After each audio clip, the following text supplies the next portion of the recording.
Presiden Joko Widodo menyoroti begitu banyaknya pejabat di Indonesia yang ditangkap dan dipenjara karena tindak pidana korupsi. Hal ini disampaikan Jokowi saat hadir dalam peringatan Hari Anti Korupsi Sedunia Hakordia 2023 di Istora Senayan, Jakarta, Selasa 12 Desember.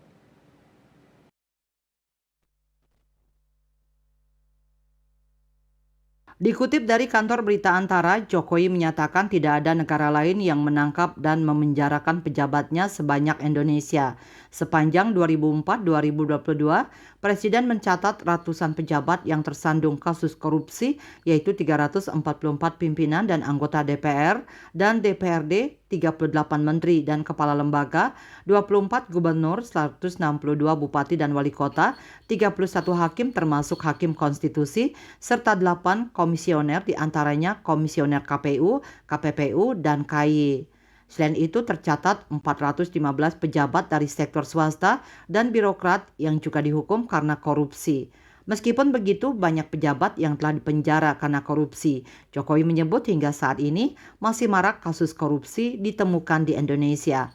Untuk itu, Presiden Jokowi mendorong dijalankannya sistem pemberantasan korupsi yang lebih sistematis dan masif guna mencegah praktek tindak pidana korupsi yang semakin canggih, bahkan bersifat lintas negara dan multi yurisdiksi. Ketua KPK sementara Nawawi Pomolango menyebut bahwa pemberantasan korupsi sudah diupayakan oleh pemerintah sejak lama dengan pembentukan lembaga atau institusi baru, termasuk pendirian Komisi Pemberantasan Korupsi dan Revitalisasi Strategi Nasional Pencegahan Korupsi, Setranas PK.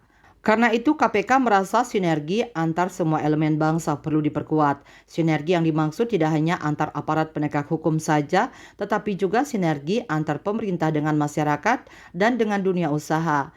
Nawawi menegaskan bahwa pemberantasan dan pencegahan korupsi tidak dapat dilakukan hanya melalui aspek kelembagaan dengan pembentukan lembaga unit kerja baru atau hanya aspek regulasi melalui penerbitan undang-undang, PP, Perpres, atau hanya bersandar pada kinerja aparat penegak hukum.